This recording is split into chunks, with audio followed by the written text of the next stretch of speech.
sebagai pegangan kita sehingga dalam ibadah kita itu bisa Marilah pengajian Kopi Ngaji pada saat ini kita buka dengan membaca basmalah bersama.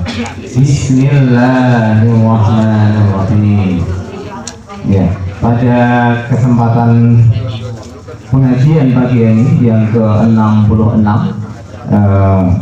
akan disampaikan dengan tema makan yang sehat menurut Islam yang nanti akan disampaikan oleh Ustaz Dr. Ahmad Berlian Yusuf.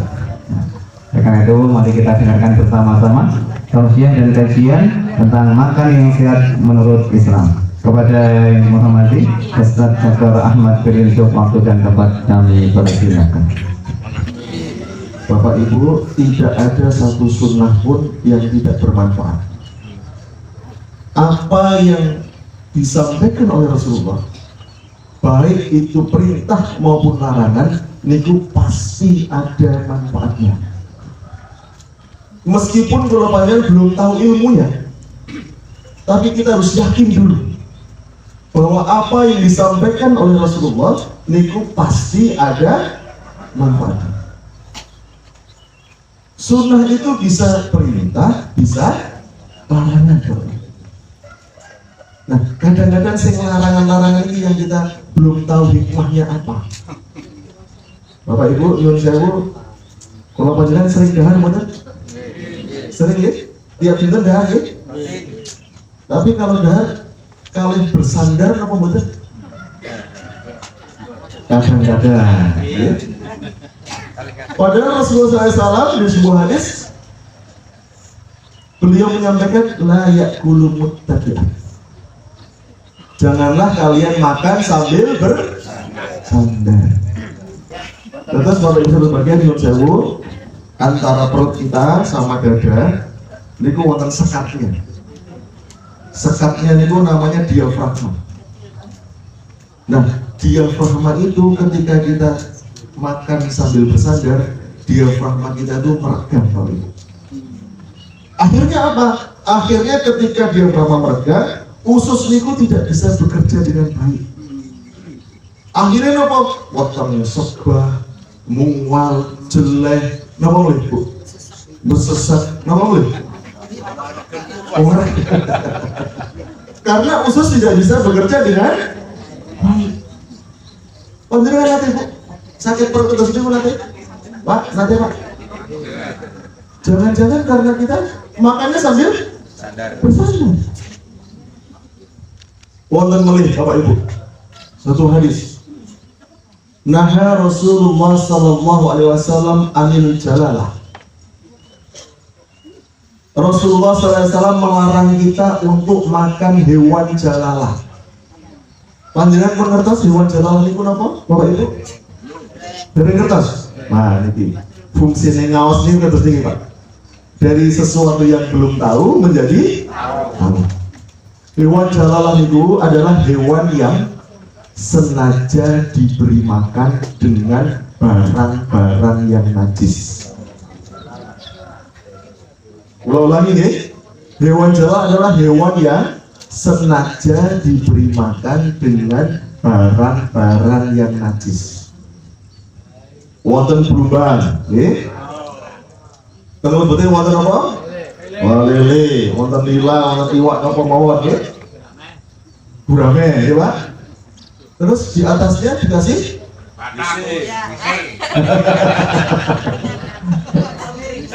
WC juga nggih.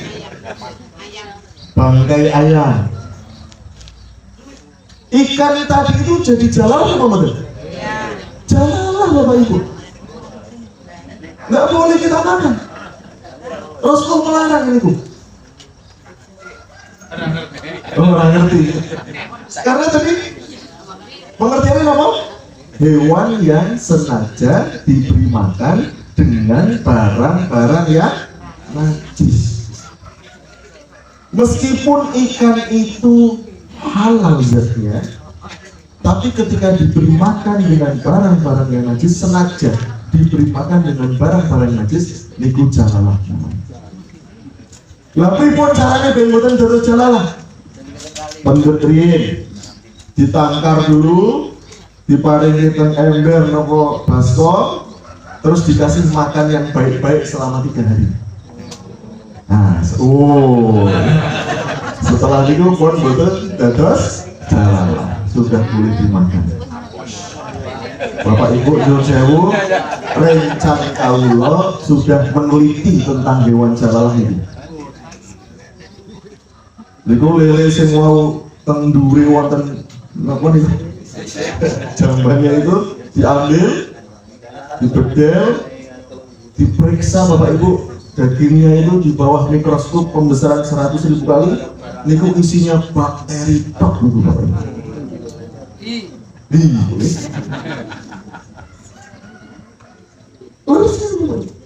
Makanya Rasulullah itu begitu memprotek ulo panjenengan sebagai umatnya untuk apa? Biar tidak ada mudarat. Jadi apapun yang diucapkan oleh Rasulullah, ya, baik itu perintah maupun larangan, ini pasti ada manfaatnya untuk kita. Kemudian taat mawon, manut mawon. Nah, Bapak Ibu saudara bahagia, sebelum kita masuk ke materi, Bapak Ibu nyuwun sewu, izinkan kami memperkenalkan diri. Kalau asma Ahmad Berlian Yusuf, kalau saking Batang, kecamatannya Limpung. Nah, kemarin PCM Gamping, mereka nggih Pak? Nggih. Wonten sing nderek Bu? Oh nderek, alhamdulillah. Nyuwun ngapunten ketika panjenengan rawuh ke Limpung, kalau masih di Bandung waktu itu. Misi pengawasan tentang itu. Sehingga nyuwun sewu mboten saged ngormati panjenengan di PCM Gamping. Istri kawula 3 putrane. Panjenengan langsung cemberut. Dereng rampung ngomongnya pun cemberut. Sedaya istri, kebetulan 2 itu sudah di Jogja, sehingga kalau memang sering ke Jogja Bapak Ibu. Ya, ada gubuk kalau dan sono sewu mriku, ada itu PGRI. Kalau itu biasanya Sabtu itu nek teng Jogja mesti mriki Bu, nek nonton kegiatan. Nggih kaos. Terus napa? Ada sebuah ungkapan kun aliman au muta'al liman. Jadilah kamu orang yang alim, orang yang berpengetahuan, memberikan pengetahuan kepada orang lain, au muta'al liman, atau kamu menjadi seorang pembelajar. Biasanya kalau menggambar beribu Pak. Au mustami'an, atau kamu menjadi orang yang suka mendengarkan ilmu. Au muhibban, atau kamu tuh menjadi orang yang suka mencintai ilmu. Wala takun habis, jangan jadi yang kelima. Siapa yang kelima itu? Kelima itu beramal tanpa ilmu. Terus Bapak Ibu nyuwun sewu, majelis ilmu ini luar biasa. Panjenengan nanti bisa merasakan setelah sering datang ke majelis ilmu itu ada rasa tenang. Tenang ini kok angin. Mungkin nek mboten rawuh niku gelo rasane. Nah, kalaupun kraos gelo mboten rawuh ke majelis ilmu, lah niku jenenge mumpun merasakan nikmatnya atau manisnya majelis ilmu. Baik Bapak Ibu saudara bahagia, pada pagi hari ini kita akan membahas tentang makanan sehat menurut Islam. Bapak Ibu nyuwun sewu, kenging napa sih dahar mawon kok dibahas? Kinten-kinten dahar niku penting napa mboten sih Bapak Ibu? Penting mboten? Penting napa penting nemen?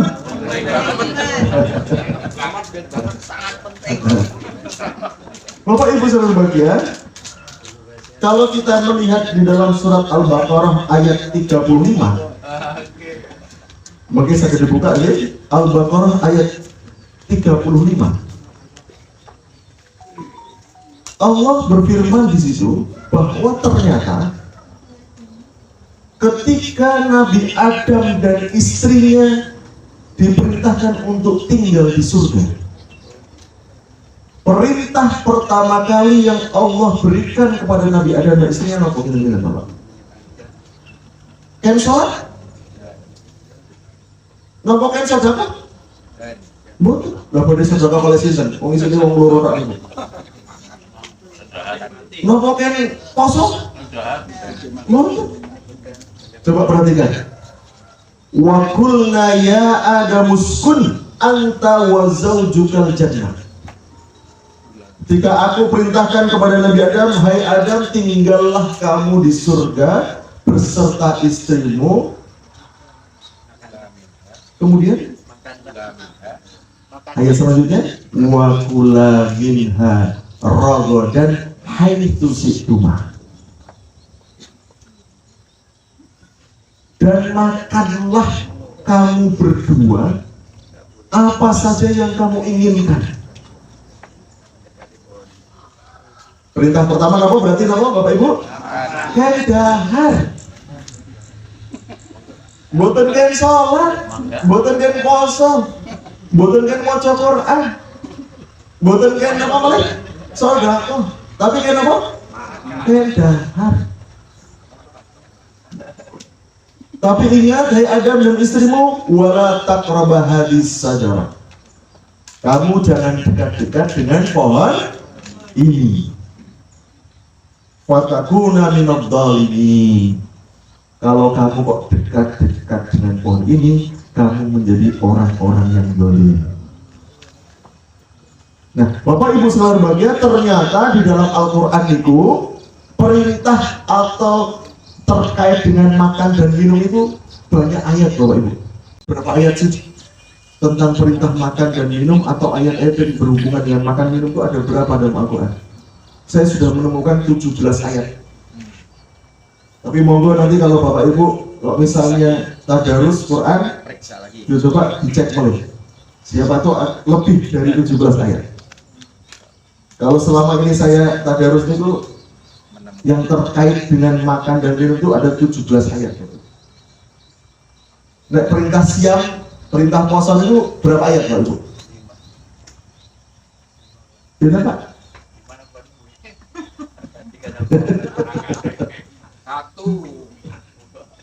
Perintah puasa itu pun tunggal ayat. Al-Baqarah 183. Nah, makan berapa? 17 ayat. Berarti pripun Pak? Luwih becik dahar apa siang?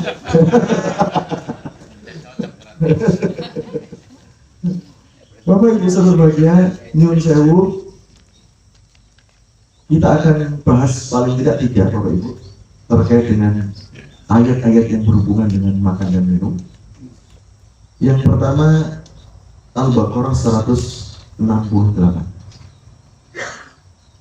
A'udzubillahi minasyaitonir rajim. Ya ayyuhan nas, wahai manusia. Yang diseru sinten? Manusia. Kula panjenengan menungso kan? Oh nggih. Berarti kita masuk yang diseru dalam ayat ini. Kulu mimma fil ardi halalan thayyiban. Makanlah kamu sekalian apa saja yang ada di bumi, tapi ingat yang halal dan yang thayyib. Bapak Ibu perhatikan Al-Baqarah 168 ini yang diseru siapa? Manusia. Ketika yang diseru manusia, Allah menggunakan kalimat halalan thayyiban. Karena apa? Karena Allah ngertos manusia itu umumnya tidak memperhatikan barang-barang yang halal itu. Umumnya menungso itu tidak peduli, halal haram itu bukan peduli. Makanya kalimatnya halalan thayyiban. Bapak Ibu, halal itu satu terkait dengan zatnya. Yang kedua, cara memperolehnya. Ayam itu halal betul? Halal. Tapi kalau ayam itu kok mau nyolong Pak Nih? Atau belinya dengan uang korupsi, tumbas ayam regone 20.000, tapi korupsi ini 1 miliar. Atau halal itu terkait dengan cara menyembelihnya, Bapak Ibu. Nah, ini yang sering kita tidak memperhatikan. Nyun sewu, pekan kemarin kalau di Korea 7 hari, baru pulang hari Ahad kemarin. Ketika kita turun di bandara Incheon di Seoul, Korea, kita langsung diajak untuk makan di restoran besar barbecue ayam. Itu katanya itu restoran paling lezat di Seoul. Begitu saya tanya, Mas, ada telur dadar nggak? Kenapa Pak? Nggak makan ayam? Iya. Dan tadi kan di bandara Jakarta kan masih makan ayam. Bandara Jakarta saya yakin nyembelihnya dengan bismillah. Tapi kalau di Korea kita saya nyembelih agak bismillah apa betul Pak? Kita lihat kan berbeda. Saat ini di Korea itu Bapak Ibu, nyuwun sewu, kalau dulu mayoritas itu Kristen. Sekarang Kristen itu tinggal 13% Bapak Ibu. Sekarang 68% penduduk Korea itu ateis. Mboten percaya kali Tuhan. Intinya yang ateis itu nyembelih ke bismillah atau menawi panjenengan misalnya keluar kota. Betul satu luar negeri, betul keluar kota. Jenengan teng Solo, mlebet teng warung, teng mriku wonten ayam, wonten lele, wonten endog, wonten tempe. Badhe milih putih Bu? Badhe milih putih Pak? Oh tempe, sing murah gede. Ketika kita belum yakin itu nyembelihnya dengan bismillah napa mboten, meskipun itu ayam, meskipun itu sapi, meskipun itu kambing, mau dimakan apa mboten? Enggak usah dipilih. Nah, tetapi kebanyakan manusia mboten memperhatikan seperti ini. Pak dokter, ini kan sampling, ini kan ayam halal. Dalam otaknya cuma yang penting buatan babi, buatan apa boleh? Anjing. Kita perhatikan Bapak Ibu. Nanti saya jelaskan kenapa harus kita perhatikan ini. Ayat selanjutnya, wah dahsyat ini Bapak Ibu. Wala tattabi'u khutuwatis syaitan. Kebanyakan manusia yang makan yang haram-haram itu, yang tidak memperhatikan halal itu, karena apa? Karena dibujuk oleh setan. Dok, ini ayam terenak loh di Korea. Kolo-kolo mriki loh Bu. Nah, ya? Jakarta Korea itu 7 jam setengah. Kolo-kolo mriki enggak. Bapak Ibu, ternyata masalah makanan ini terkait dengan setan Bapak Ibu, hati-hati. Kalau panjenengan lihat dahar dengan berdiri, kata sinten? Setan. Setan. Ngandung tangan kiri, kata sinten? Setan. Nyisakan makanan dalam piring? Setan kowe. Hubungannya kalian setan.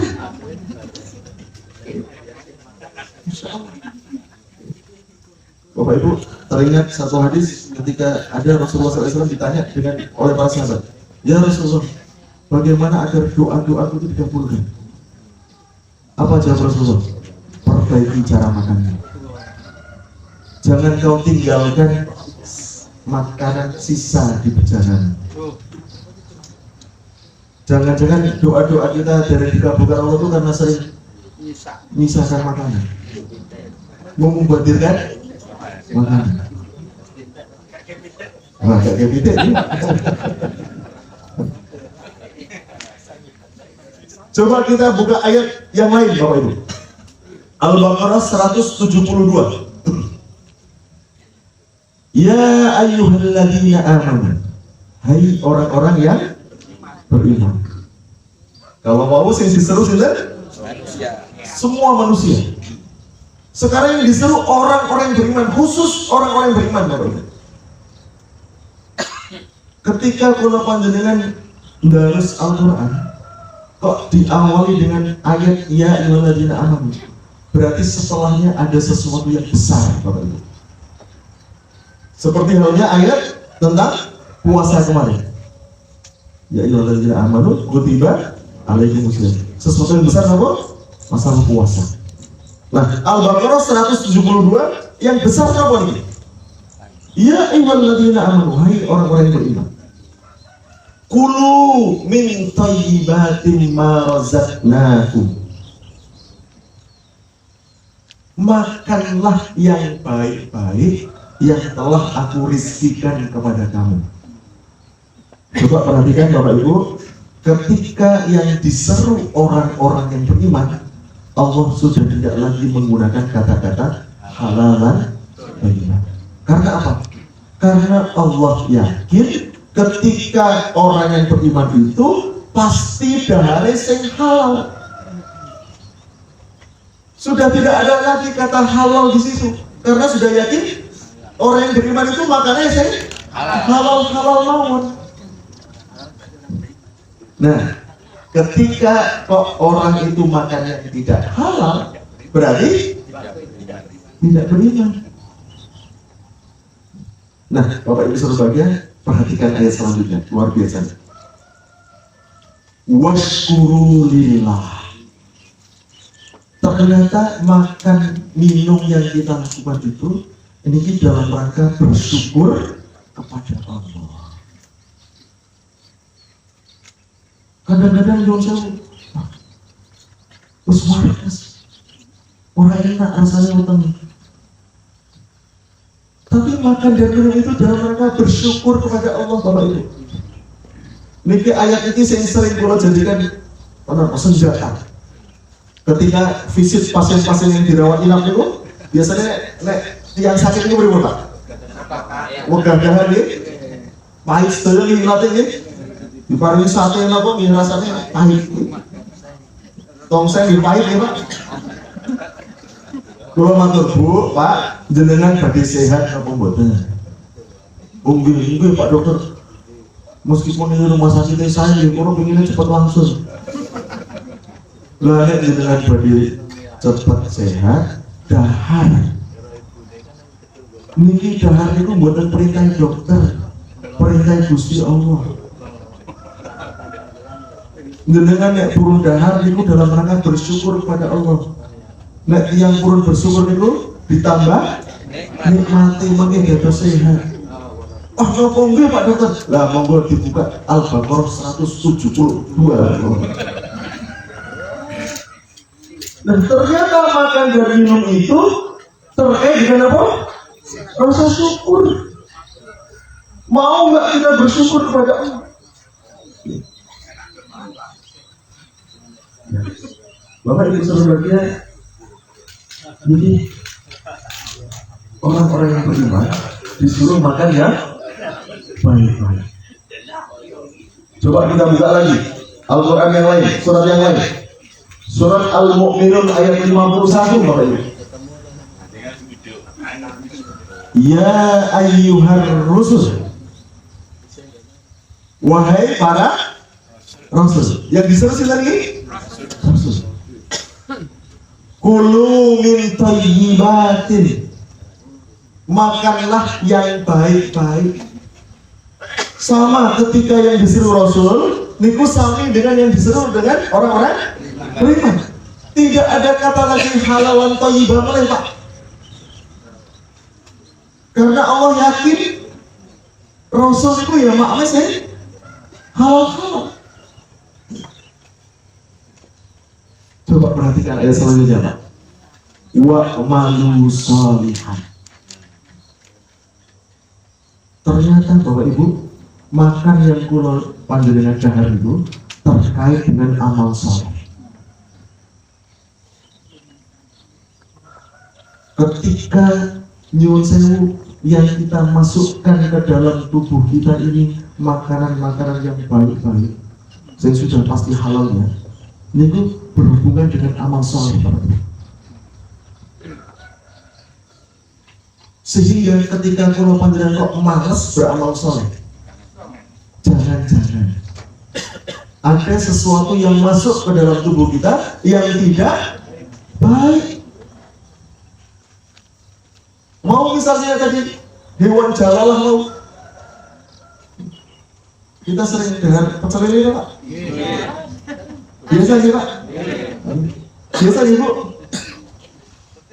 Tapi ketika kita Ibu dipakari nomor Ibu lele Ibu.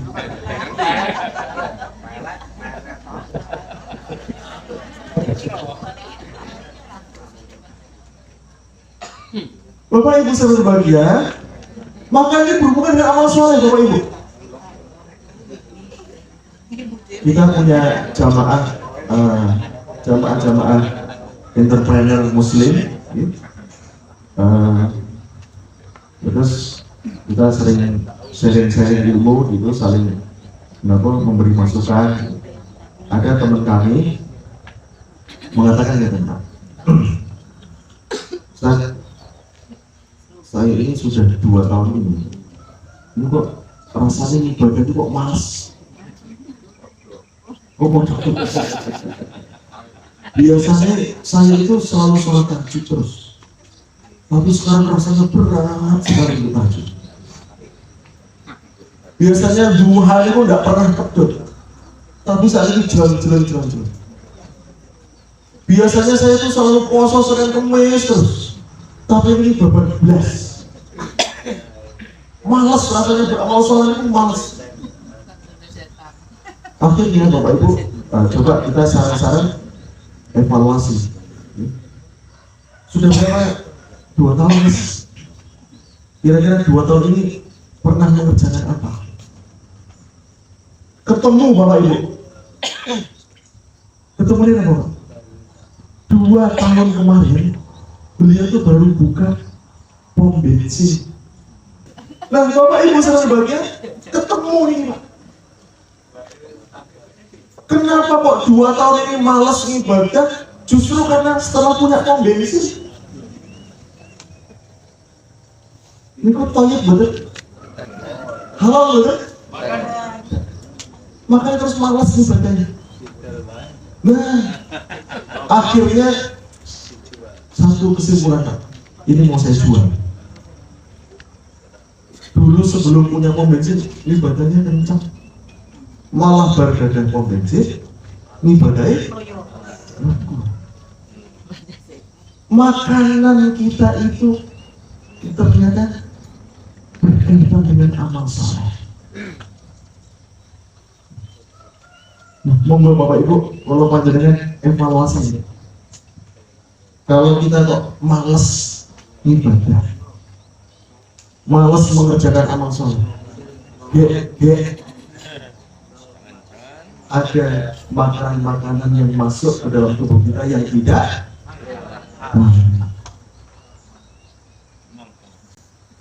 Nah, Bapak Ibu saudara berbahagia, kembali lagi ke sini bahwa ini sampai jam berapa Ustaz? Oh, ada tanya jawab. Baik. Bapak Ibu saudara kembali ke ini. Tadi makanan itu kaitannya sama apa? Satu, setan. Hati-hati. Digoda temenan kali setan itu. Yang kedua, makanan itu berhubungan dengan rasa syukur. Wah, tapi mau malah kali. Berhubungan dengan rasa syukur. Yang ketiga, makanan itu berhubungan dengan amal soleh. Baik, Bapak Ibu bagian ini sudah jam 6:20. Monggo menawi ada tanya jawab.